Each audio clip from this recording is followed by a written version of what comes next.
sang diri siya sa kalibutan, sa wala pa siya nagbalik dito sa himaya.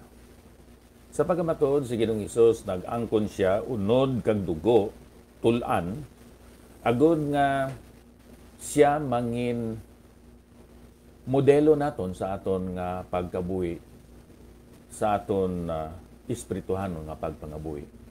Si Ginoong Hesus nagsalig kag nagsalig sa iya nga may kag bisan pa sa balaan nga espiritu. Si Ginoong Hesus nag-angkon siya unod kag dugo agud nga siya makapakita sa aton sinang hindi makita nga Dios nga Amay. Ang 1:18 nagatudlo diri sa aton kung ano ang trabaho ni Ginoong Hesus. Suno sa sulat ni Juan sa 1:18, ari diri ang iyang ngagin pahangop. Wala gid sing tawo nga nakakita sa Dios. Ang bugtong nga anak nga yara sa sabak sang Amay, nagpahayag siya. Si Jesus nagpahayag sa iya sa Amay. So aton makita diri nga si Ginoong Hesus nag-angkon siya sang unod kag dugo, hindi lamang nga mangin sample o model, kundi ikadua agud nga to be seen. Agud nga makapakita man siya sang Amay. To let people see the Father. Ikatatlo, si Ginoong Hesus kari diri sa kalibutan subong isa ka tawo agon mangin substitute siya naton, mangin manunubos. Si Ginoong Hesus manluluwas, Savior. Si Ginoong Hesus manunubos, substitute. So ang iyang gintubos hindi man mga sapat, hindi man manugtunda. Ang iyang gintubos mga tao. Busa siya nagpakatao. Kagikapat si Ginoong Hesus nagkari diri sa kalibutan agud nga mangin sacrifice. Siya ang bayad sang sala sang tao. Siya ang nagsugata sang demands of the law. Ini si Ginoong Hesus. All the demands of the law are answered by the Lord Jesus Christ Himself. Siling sa Scofield Reference Bible, the righteousness of God is expected of man, and all of this are provided by Jesus Christ Himself. To be our sample so that He could, present to man this unseen or invisible God, to be the substitute and to be the sacrifice. Kung aton ini saligan kagtuhan abyan, maangko naton hindi lamang ang kabuhi nga wala sing katapusan, kaluwasan, kasiguruhan, Espiritu Santo, paglaom, kundi ara dira ang saad nga kita madala dito sa balay sang Amay. Let not your hearts be troubled. You believe in God, believe also in me. In my Father's house are many mansions. If it were not so, I would have told you, I go to prepare a place for you. And if I go and prepare a place for you, I will come again and receive you unto myself.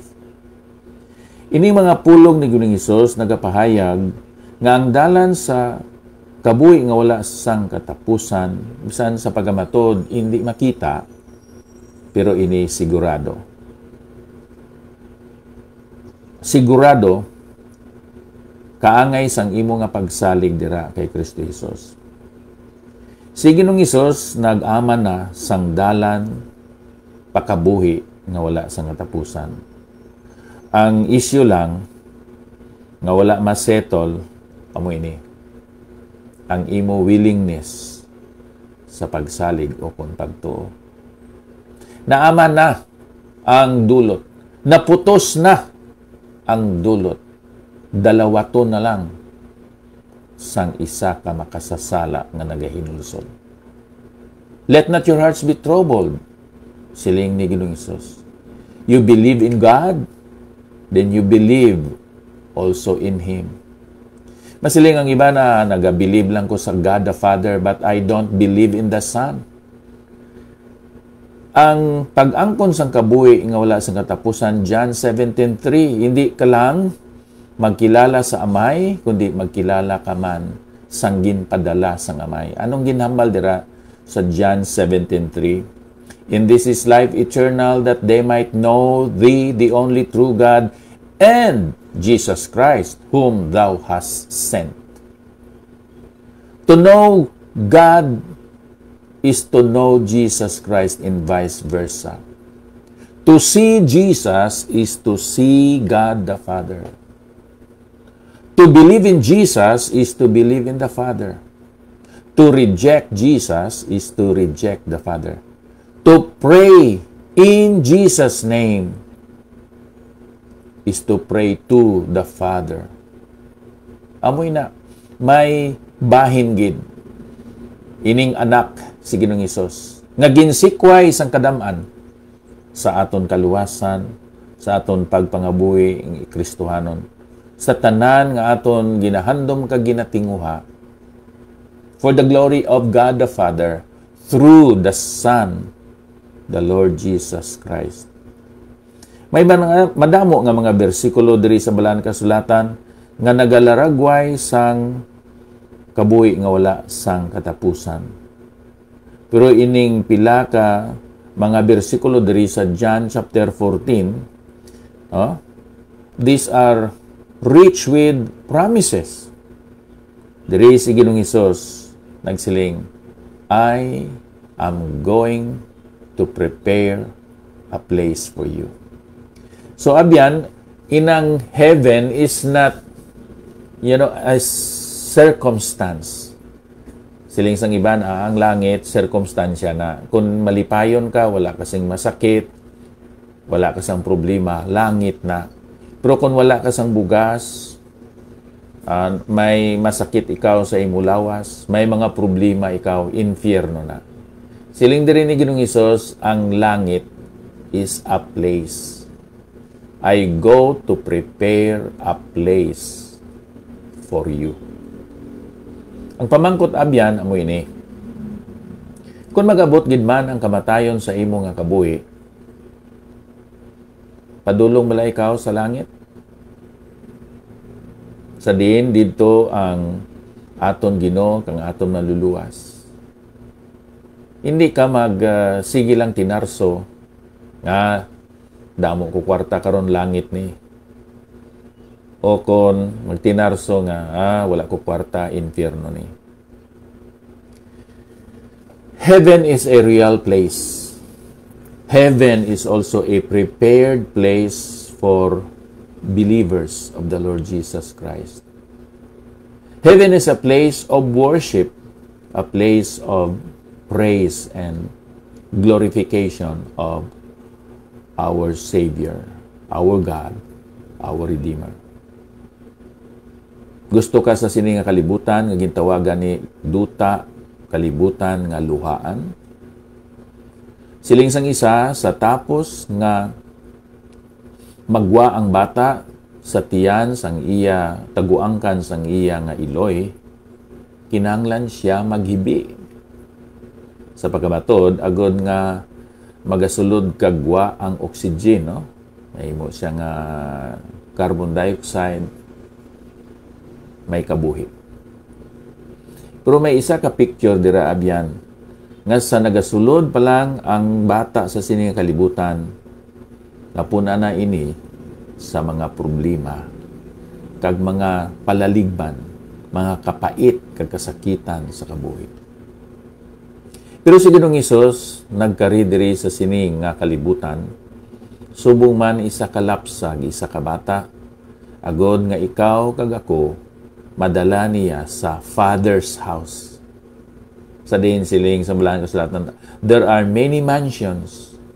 It is a prepared place for those who believe, meaning for those who are already prepared.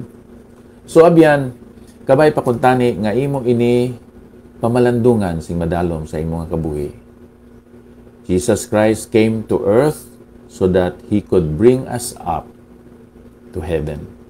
Si Ginoong Hesus na naog, agod nga ikaw kag ako nga nagsalig sa iya, makasaka dito sa balay sang iya may.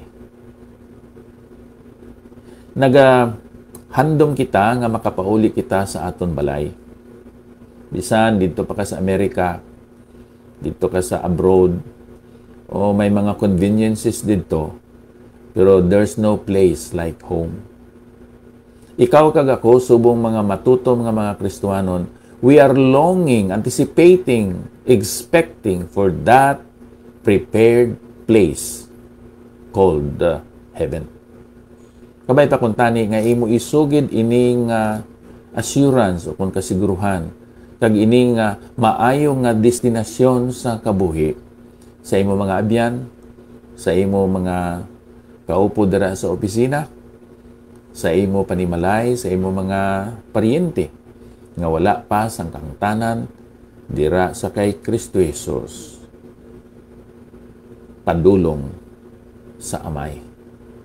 So, the relationship with the Lord Jesus Christ would lead to a relationship with the Father. The relationship with the Lord Jesus Christ would lead to a prepared place called heaven. Are you sure? Padulong ka sa langit, abyan? Diyos nga balaan, madamo gid nga salamat sa sining imo balaan nga pulong karon, hamon na pamalandungan. Pakamayuwa ang imo mga alagad sa sining nga simana, sa ilang mga pag-aman sa ilang nga mga minsay, Sunday school, mga Bible studies.